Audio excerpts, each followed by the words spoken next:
Bonjour à toutes et à tous et bienvenue dans Cinefiles pour cette nouvelle critique. Une critique qui s'annonce très épique et très longue puisque nous allons parler du premier volet d'une série, d'une trilogie.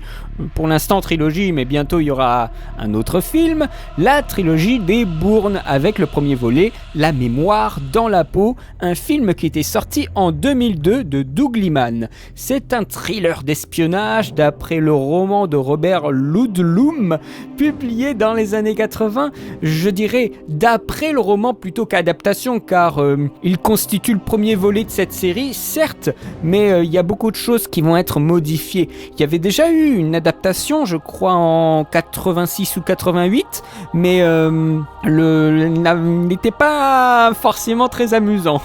Donc celui-là est beaucoup plus tourné vers l'action, avec des performances physiques et psychologiques de Matt Damon, de Franka Potente, de Chris Cooper, de Brian Cox et de Clive Owen. C'est un film qui a coûté 60 millions de dollars et n'en a rapporté 214, avec généralement de bonnes critiques, même si j'en ai trouvé des mauvaises sur le net. Il dure 1h59, et qu'est-ce qui se passe pendant ces 1h59 ? Eh bien, c'est un homme qui est repêché par un chalutier au large de Marseille. Lorsqu'il se réveille, il ne sait pas qui il est, mais il se met à suivre ses instincts afin d'enquêter sur son identité tout en se défendant contre des hommes armés qui cherchent à le tuer. Je vais faire une vidéo longue pour vous parler de beaucoup de choses. Et les suivantes, je peux vous dire qu'elles sont toutes aussi longues, hein. Elles font le même nombre de pages. Alors on va commencer tout de suite avec un point important. C'est le rapport avec James Bond. Ici, on délaisse le côté glamour et grandiloquent de l'univers d'espionnage de 007. C'est un contrepoids, clairement, à la figure au début des années 2000 de Pierce Brosnan, qui faisait un James Bond, on va dire, éloquent et élégant. Ici, pas du tout. On est loin de James Bond et cet esprit littéraire en fait de l'univers, un personnage de fiction, de roman. Ici, on est beaucoup plus dans une sensibilité européenne dans le traitement du langage et quelque chose de beaucoup plus vraisemblable. Parce que oui, ce film se situe en Europe et ça se voit tout de suite. Il pleut tout le temps, il fait moche, il fait froid. Voilà, ça c'est l'Europe. Contre bien souvent ce qu'on nous présente, en tout cas dans les films de James Bond, des décors exotiques, idylliques, des beaux hôtels, de belles voitures. Ici, c'est pas du tout le cas. Bon, je parle d'ambiance européenne. C'est pas facile à définir, mais je dirais que c'est très lié au décor. Ça participe à l'ambiance.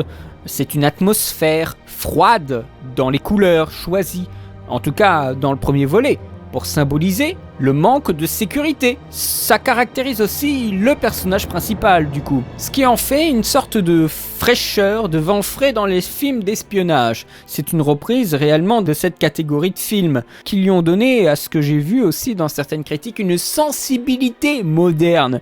C'est-à-dire qu'on passe d'un héros tout en contrôle à un monsieur tout-le-monde d'apparence normale, mais qui est un terrible agent qui s'ignore. Et ça, c'est génial. Encore une fois, on a un agent camouflé.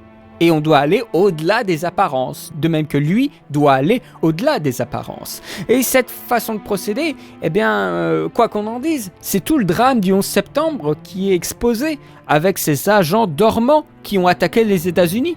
Encore une fois, on va au-delà des apparences. Et dès le début du film, on a la mer et la tempête. Et tout d'un coup, dans le noir, on a un éclair qui vient dévoiler cet homme qui est dans l'eau. Donc d'emblée, au début, on voit une mer et noir, c'est très très sombre. Et tout d'un coup, on a l'éclair de la révélation qui vient nous montrer quelque chose au-delà de l'apparence liquide de l'eau.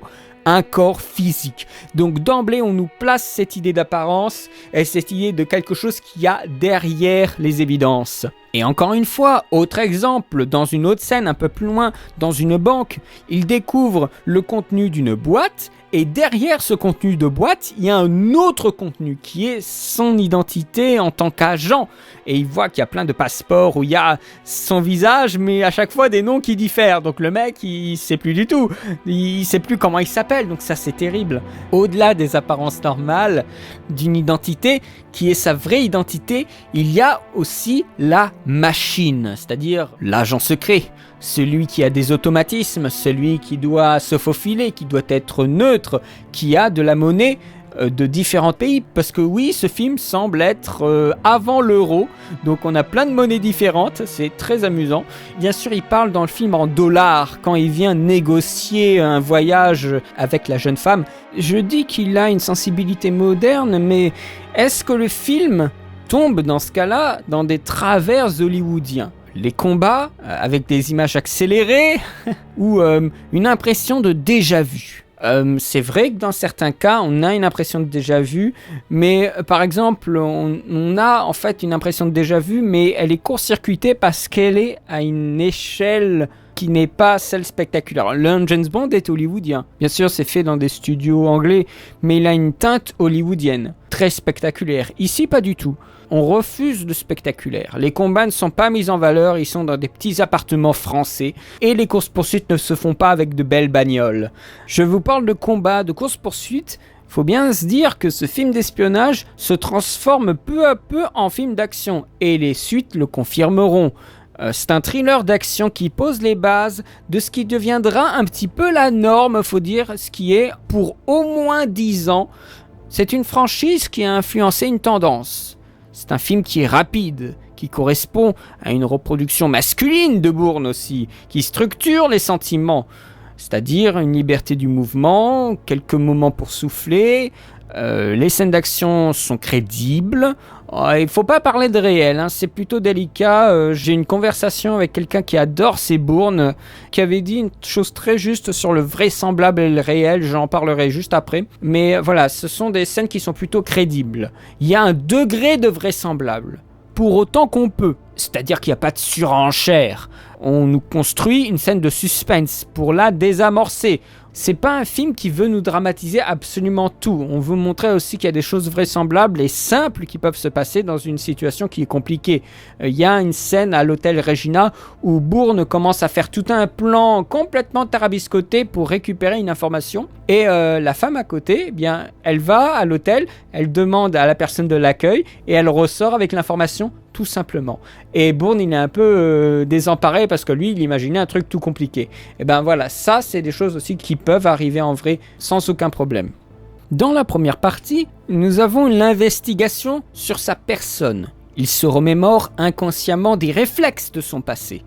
On remonte le fil des événements. Et c'est assez bien trouvé, faut dire. Il y a beaucoup d'indications aussi de lieux pour ne pas perdre le spectateur. Car on enchaîne beaucoup d'éléments, c'est un petit peu fouillis, un petit peu compliqué, mais il y a plein de petits éléments qui vont nous guider. C'est un film qui guide quand même son spectateur. On en sait presque autant que Jason Bourne. Parfois on sera avec les gens qui le cherchent.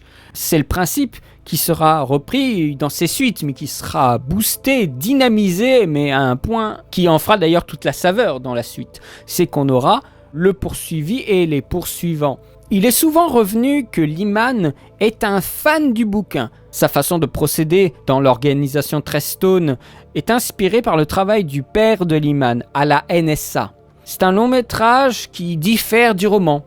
En fait, il reste très peu de choses du roman, mais on ne va pas faire un scandale avec ses problèmes d'adaptation. C'est épuré et sobre. Le scénariste des 3 volets, Tony Gilroy, a essayé de poser des enjeux comme il peut dans ce récit parce que, au final, c'est juste un mec qui n'a plus de mémoire et qui essaye de se souvenir de ce qui se passe. Donc le film n'a pas beaucoup d'enjeux, pas de grands objectifs qui dynamisent le récit. Il n'y a pas une intrigue profonde, mais elle est quand même consistante et concentrée sur son personnage principal. C'est compliqué aussi à adapter parce qu'il y a plein de personnages.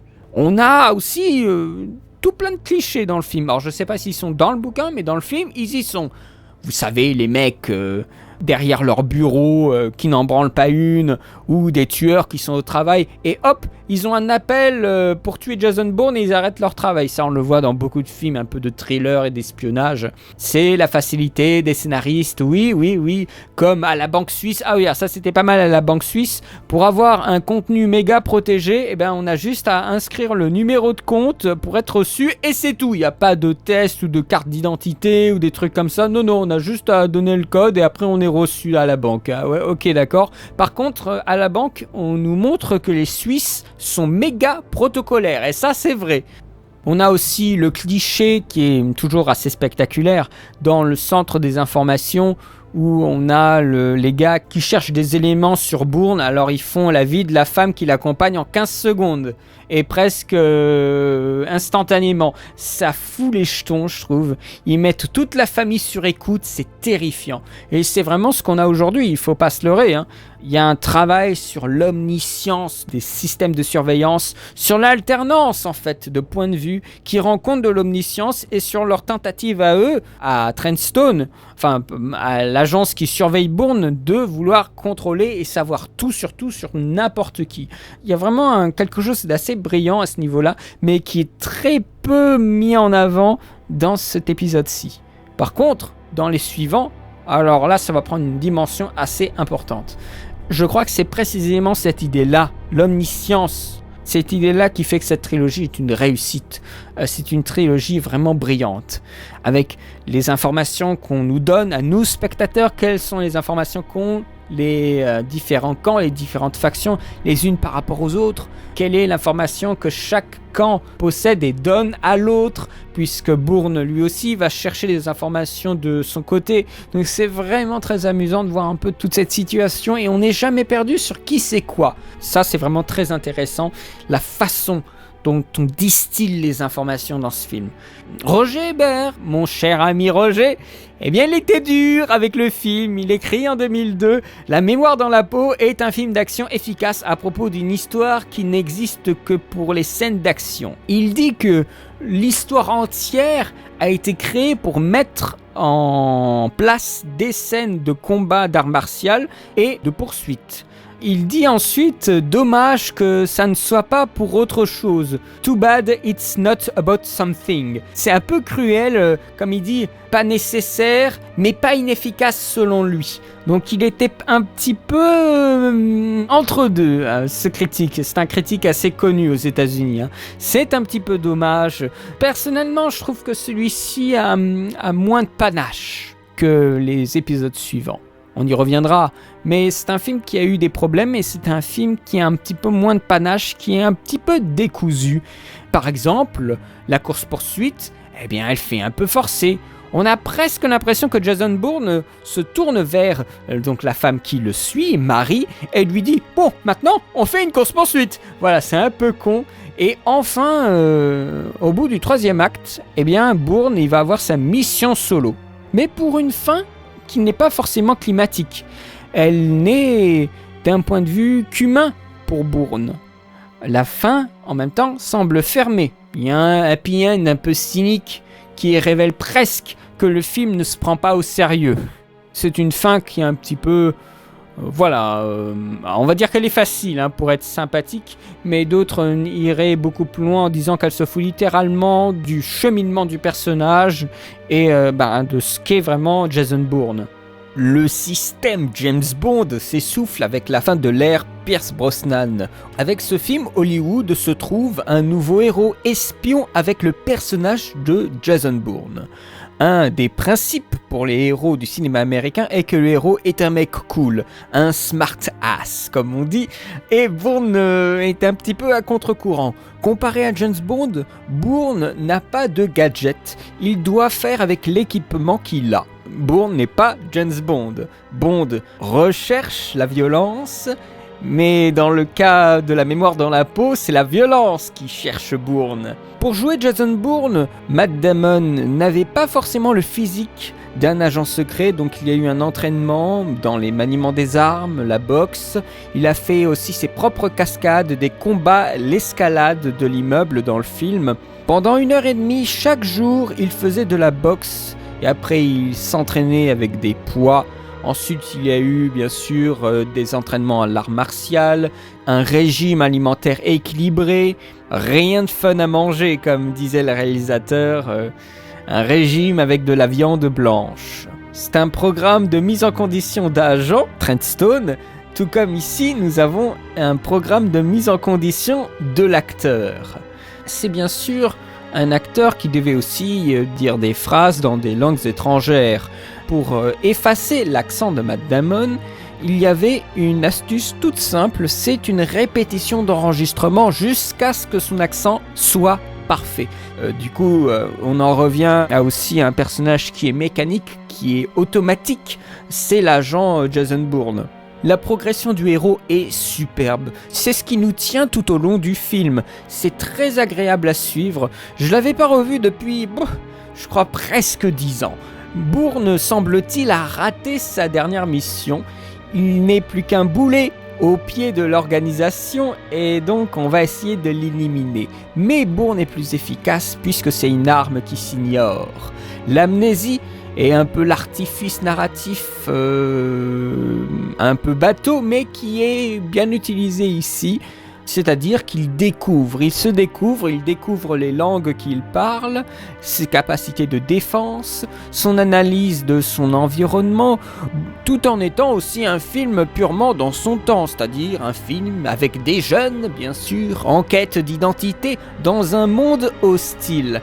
Et comparé aux deux suivants, dans celui-ci, il ne sait pas trop encore qui il est vraiment. Il est dans l'indécision. Et cette indécision est traitée régulièrement dans le film.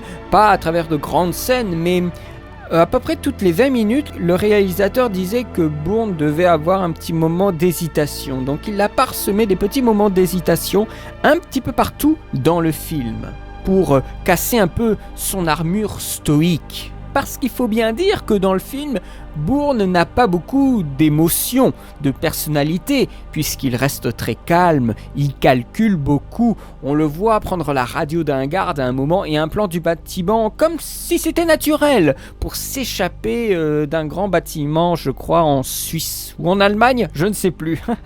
Marie tente de combler du coup ce vide, donc la femme qui le suit, pour créer cette espèce de duo qui fonctionne très bien. Mais bon, comme beaucoup de choses, c'est un petit peu forcé. Le couple est forcé, je trouve. Ça marche, mais avec un peu de recul, on se demande pourquoi elle reste avec lui. Parce que c'est l'humanisation via l'amour. Donc voilà, il faut pas chercher midi à 14h. Après, ça permet de faire évoluer Jason Bourne dans cet univers urbain, ce qui l'amène à des environnements plus larges, au fur et à mesure qu'il découvre son identité, et le spectateur est avec lui. On a de l'empathie quand on lui sort « tu n'existes pas ». Ça, c'est vachement violent et on est avec lui quand on nous sort ça devant nous, quoi. Jason Bourne est un agent, mais il n'a aucun désir de supprimer des vies. Et le film est bien parce qu'il ne sort pas systématiquement son gun. Il refuse d'ailleurs au début, à la banque de Zurich, d'utiliser l'arme et le remet dans une grande boîte. Il y a une évolution jusqu'à utiliser à la fin du film, et il excellait d'ailleurs là-dedans, donc c'est encore une fois une progression dans l'armement et dans l'utilisation de la violence. Et on se rend compte aussi que Bourne n'a pas besoin de partenaire. La tragédie du personnage, c'est qu'il doit rester seul pour se protéger. Et Marie, elle, sert pour donner de la consistance, quelqu'un à qui parler pour héros, et c'est aussi la figure du témoin, l'image de la femme faible. Bon, il y en a pas mal, mais bon, faut pas penser que toutes les femmes sont des Wonder Woman, Bon, Marie, elle n'est pas canon, mais c'est une femme normale. Elle est ravissante, belle à sa manière. C'est une fille un peu paumée, sans attache fixe, qui en est presque réduite à vivre dans sa voiture. Elle est incarnée par Franca Potente ou Potente, je sais pas comment ça se prononce, mais c'est l'actrice que vous avez peut-être pu voir dans un film, je crois, du début des années 2000, Cours Lola Cours. C'est un film de mémoire très étrange sur une femme qui doit trouver de l'argent pour sauver son petit copain. Il me semble que c'est ça, je ne m'en souviens plus trop, mais je me crois me rappeler que c'était assez spécial. Elle courait beaucoup pour aller chercher de l'argent un peu partout. C'était un bon film. De mémoire, je crois que c'était un bon film. Cette Marie, elle a des problèmes, voilà. Elle a sa personnalité. Le film propose de la romance parce que c'est tendance, mais on peut complètement s'en passer. Franchement, on pouvait complètement s'en passer. Mais ça rentre mieux dans le cadre d'une fiction, bien entendu. Les personnages secondaires sont plus intéressants presque que le personnage principal. Et c'est bien normal que Matt Damon soit blanc et vide dans le film. Il doit changer d'identité et de personnage. C'est de l'ordre du réflexe. Et puis dans les situations de crise, il faut être calme. Donc ce n'est pas celui qui va exprimer le plus ses émotions. Il a une perte d'identité, comme généralement les pays culturellement, puisque en termes de cinéma, d'action, qui plus est, on est complètement dans le cinéma américain. On imite le cinéma américain. Donc il y a vraiment une perte d'identité en termes de cinéma. On perd un peu pied. On va épouser son point de vue et poser le pied à terre en tant qu'aussi paumé que lui. On a le médecin du bateau qui est le premier adjuvant et on commence sur de bonnes bases rassurantes. Mais après, on va doucement, de nouveau, perdre un petit peu de la confiance en soi et après retrouver avec Marie un nouveau adjuvant assez fort. Donc c'est une progression assez laborieuse. Il y a des bons choix de casting, même si je ne connais pas les parcours de chacun. Par exemple, Chris Cooper qui joue Gonklin. Il n'y a pas vraiment de gentils ou de méchants, il y a juste des gens avec des intérêts différents. C'est souvent comme ça dans les films, il n'y a pas quelqu'un qui est dénoué de raison de faire quelque chose, à part vraiment dans les films vraiment basiques. Mais ce film n'est pas vraiment basique. Chris Cooper a un très bon rôle. Il y a aussi Clive Owen, ça change un petit peu. Et voilà, il est le professeur, c'est un nom d'agent pour faire plus méchant, mais en fait c'est un peu du pipeau parce que le mec il meurt très rapidement. Clive Owen a un peu la classe par contre en tueur, un petit peu froid. C'est réussi, mais son utilité est de courte durée. Je vais maintenant un petit peu parler de la production de ce film. C'était une production de 2 ans. Ce film n'est pas un blockbuster, il a un budget moyen. J'ai l'impression qu'aujourd'hui, les gens oublient qu'il y a des films d'entre-deux. Jason Bourne fait partie de ces films. C'est un film qui se donne les moyens, mais dont le budget n'est pas colossal. Il y a des effets un petit peu cons d'ailleurs pour du sans budget. C'est une scène au début du film. On voit Jason Bourne qui arrive au port. On le voit traverser la rue. Et puis il y a une camionnette qui passe devant lui. Bon, ok. Et avec des passants qui passent devant l'image. Et après, on n'a plus de Jason Bourne. Mais si on fait attention, on voit Jason Bourne trottiner derrière la camionnette. On le voit avec les pieds juste sous la camionnette, alors que notre attention était concentrée au milieu de l'image. Ça fait très con quand on le voit, parce qu'on voit Jason Bourne derrière la camionnette, qui se cache. Mais là, je me suis dit, pourquoi au juste ils font ça ? Parce que c'est super gratuit. Et surtout, les gens le voient trottiner derrière la camionnette, donc il nous fait pour nous spectateurs. Alors, et surtout, quelle idée de faire ça en vrai, alors que c'est très facile de gommer tout ça en post-production. Ce qu'il voulait, c'est montrer sa véritable capacité à se cacher, mais se cacher du spectateur, pas se cacher des personnes dans la fiction qui peuvent le voir trottiner derrière la camionnette. Donc il y a un côté très ridicule. Avec ce plan-là, c'est réussi. Enfin, son effet marche bien, mais c'est assez ridicule de l'avoir fait à ce moment-là. Ce n'est pas comme s'il y avait un public dans la fiction. Non, il n'y a personne, donc il le fait gratuitement. Donc là, c'est un petit peu... Voilà, ça fait partie de ces trucs dans le film qui sont un peu what the fuck. De même qu'un autre truc, tant qu'on y est, Universal désirait tourner le film La Mémoire dans la peau à Montréal au lieu de Paris afin de réduire le coût. Mais du coup, le film n'aurait plus été si européen que ça. Et ça, c'est une grande faiblesse d'avoir pensé une chose pareille. Alors Liman, bien sûr, a objecté. Il disait que rien à Montréal ne ressemble à Paris. Ce n'est pas parce qu'il parle français qu'on va s'en contenter. N'est-ce pas Captain America, The Winter Soldier? Il imposa l'utilisation d'une équipe de tournage de langue française. Et à la suite de la réponse négative du public test lors du premier final du film à Paris, eh bien, il a été obligé de retourner une séquence de conclusion dans Paris même. En plus de Paris, il y a eu un tournage qui s'est également passé à Prague, à Imperia, je ne sais pas trop ce que c'est, à Rome, à Zurich et à Mykonos. Les scènes à Zurich ont été filmées à Prague en janvier. Il faisait extrêmement froid. Matt Damon était juste en suite et pour lui c'était dur. Il discutait un moment dans une scène, dans une ruelle, près de la voiture. C'est une scène après une course-poursuite et leur voix a dû être amplifiée en post-production parce qu'ils parlaient tout doucement pour ne pas se faire mal.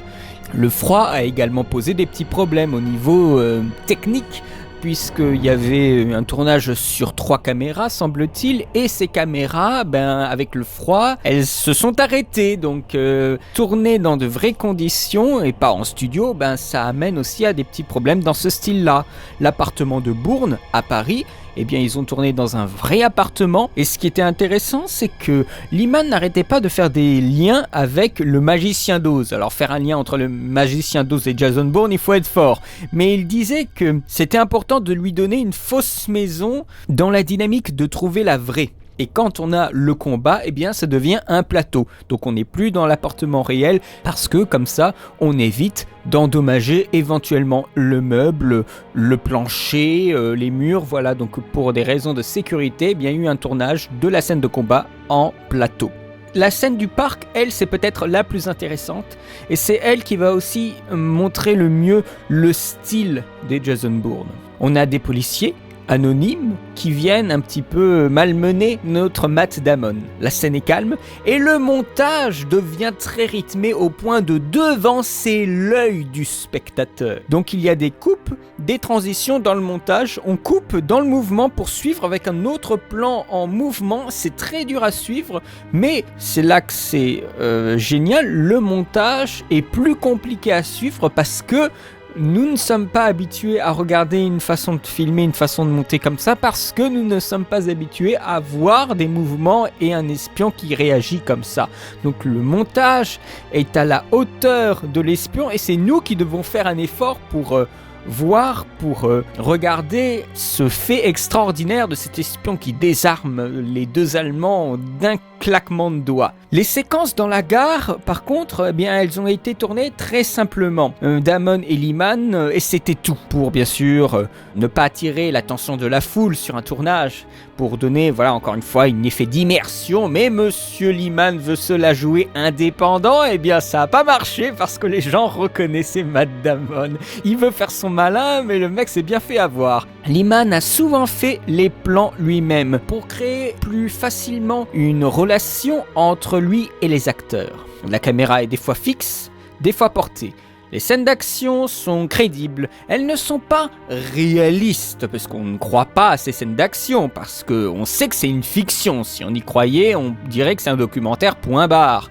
Donc non, il ne s'agit pas de parler de réalisme, mais plus de crédibilité et de vraisemblable. C'est du réalisme de mise en scène, on peut dire ça comme ça, avec très peu ou pas du tout d'images de synthèse. En fait, il y avait quelques images de synthèse. C'était des choses que j'aurais jamais pensé, mais par exemple, il y a dans la scène avec Clive Owen, des oiseaux qui partent quand Bourne tire un coup de fusil. Eh bien ces oiseaux, c'est difficile de les ordonner, donc ce sont des oiseaux en synthèse.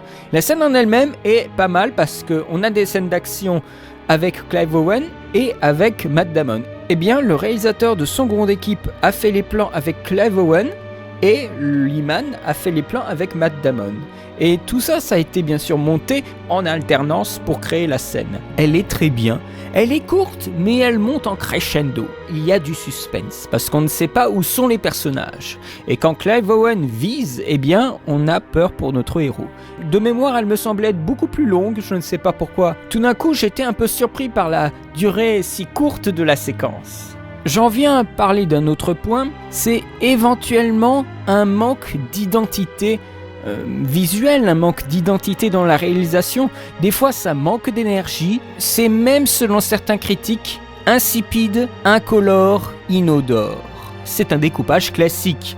On pourrait dire que ça a un manque d'identité par rapport aux deux suivants qui sont très facilement reconnaissables. Mais il y a des plans de regard, des montages, on voit des choix de gros plans pour indiquer que c'est Bourne, bien sûr, Matt Damon qui fait telle ou telle action. Pour grimper par exemple sur les façades d'immeubles, eh bien on a un plan large et puis d'un coup on a un plan rapproché avec Matt Damon. Ça fait un peu des fois bricolage, c'est-à-dire des effets de montage un peu ridicules, à base de flash et de mouvements rapides, de sons, des sons. Ah oui, alors ça c'était énorme. À la fin du film, on est dans une espèce de plage, relativement ensoleillée. Et bien tout d'un coup, on a des bruits de dauphins. Mais vous savez, ce sont les bruits de dauphins qu'on entend dans toutes les pubs. Ça fait méga fake. Les bruits de dauphins qu'on trouve sur internet. Vraiment, ils voulaient montrer, ah oui, c'est un endroit idyllique, alors on met des dauphins. Alors, on les met pas visuellement, mais on les met au son. C'est fait vraiment, vraiment pourri. C'est pour ça que je disais que la fin semblait un petit peu ridicule ridicule, ironique, fake. Là, ce bruit de dauphin, c'était le pompon.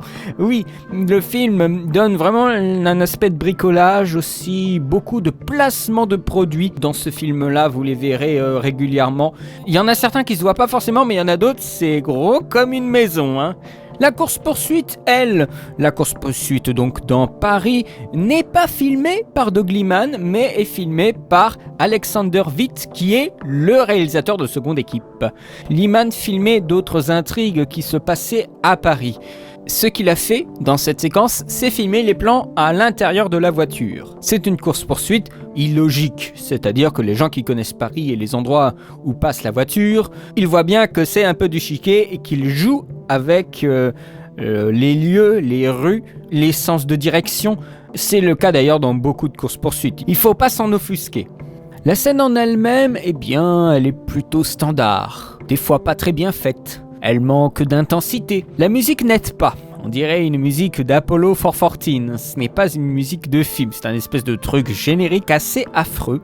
Il y a pas mal d'inserts, mais faut dire ce qui est. Ça pose des bases, la façon dont c'est monté.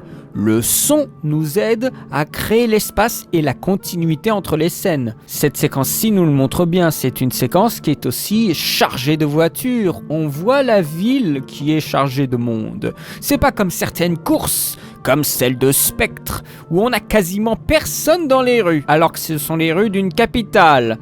Je pense à celle-là, mais il y en a d'autres, hein. Mais celle de Spectre était particulièrement incroyable à ce niveau-là, qu'il n'y ait personne dans la rue, même si on est tard le soir, faut arrêter de déconner, c'est une capitale. Ici, on voit bien que c'est Paris, il y a une blinde de monde et blinde de voitures. Et dans le documentaire La science vue par Hollywood de course-poursuite, c'est un petit documentaire dont vous avez quelques parties sur Dailymotion, eh bien, on voit qu'il y a beaucoup d'obstacles, disait-il, pour faire monter le suspense. Et on a aussi l'utilisation, pour Bourne, d'une petite voiture, une Austin Mini, contre les films américains où on a toujours de belles bagnoles. Eh bien ici, ce sont des petites voitures, des types de voitures qui ne peuvent pas tenir ce genre de course, bien entendu. Donc ils ont eu 15 modèles de cette voiture qui ont été consommés pour encaisser tous les chocs. Mais ce sont aussi de vraies cascades. Et voilà ce qu'on peut faire en étant un conducteur hors pair avec une voiture ordinaire. Les descentes d'escalier, c'est assez spectaculaire. Bien sûr, ils ont dû aménager la voiture, couper des morceaux de la voiture pour éviter les chocs et finalement la mettre en pièces, cette pauvre voiture. Ceci étant dit, ce n'est pas un tournage sans tension entre le réalisateur et Universal Pictures. Il n'était pas content du rythme du film. Il voulait qu'on mette davantage l'accent sur l'importance des petites scènes d'action. Il y a eu des différends, principalement sur la scène de la ferme et la fin. Liman et Damon ont milité pour que ça reste tel quel. Et pourtant, il y a eu des reshoots et des réécritures du scénario, ce qui a amené au retard du film. Ils ont rajouté 8 millions de plus dans le budget, mais également un retard de 9 mois. Il devait sortir en septembre 2001. Et malheureusement, il ne sortira que l'année suivante. À ce que j'ai lu, il y a une fin alternative. Elle est présente, semble-t-il, dans l'édition spéciale du DVD sorti en 2004. Je ne l'ai pas vue. Elle est réalisée à la demande des producteurs qui craignaient une réaction négative du public vis-à-vis du regard négatif porté sur la CIA dans le film. N'oubliez pas que voilà, La mémoire dans la peau est sortie après les attentats du 11 septembre et les opérations d'assassinat politique, ça devenait un sujet sensible. Donc le film a été révisé après le 11 septembre. Il y a eu un final, alors ça c'est ce que j'ai lu, je suis pas sûr que ce soit vrai, un final avec une station-service qui explose.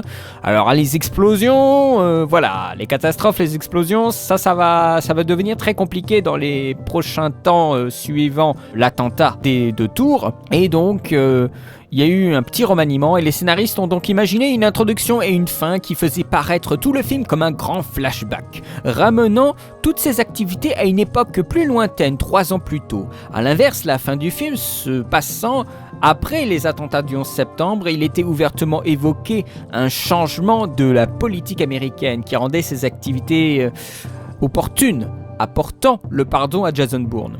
Le film est PG-13, sachez-le, il n'est pas tout public. Il y a quelques accès de violence et des mots grossiers. Oh là là, les mots grossiers. Alors, le problème, c'est que voilà, plus de mots grossiers. Dans les phrases de dialogue, ça aurait été peut-être utile pour les acteurs à être un peu plus dans leur personnage, dans les situations.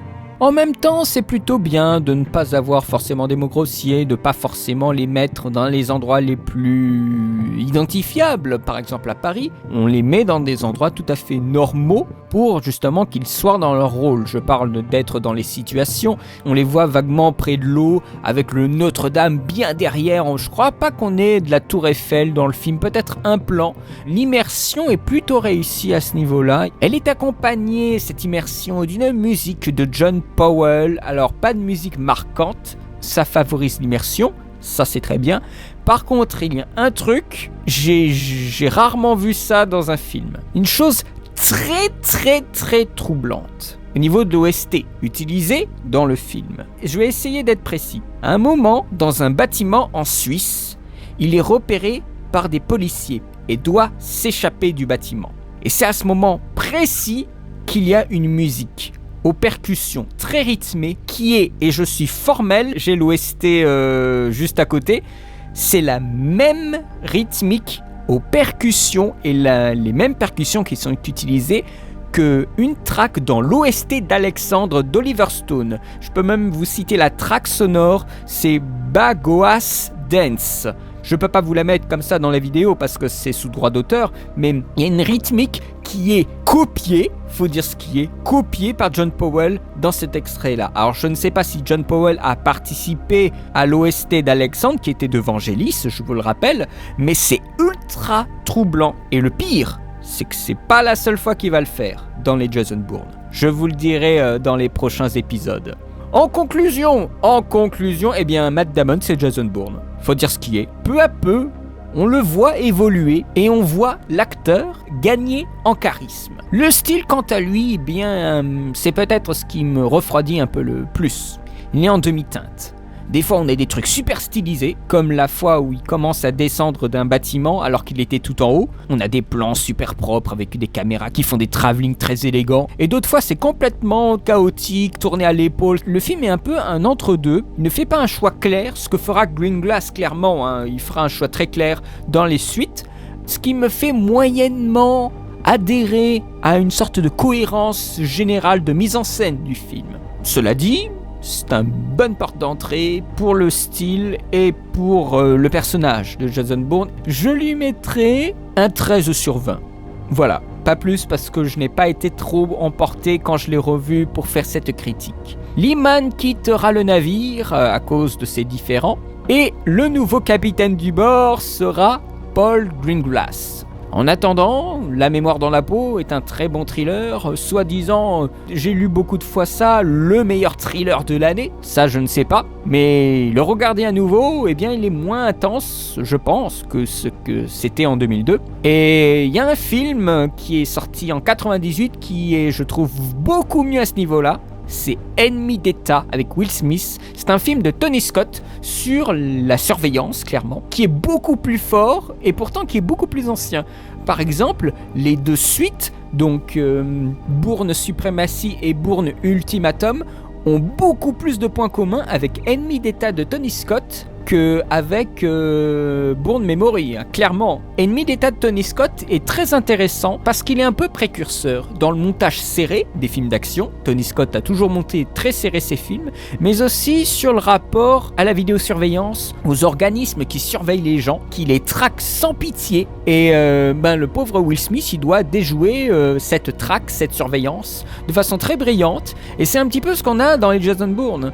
J'étais très content en fait de me rendre compte que Ennemi d'État c'était mieux que le premier Jason Bourne.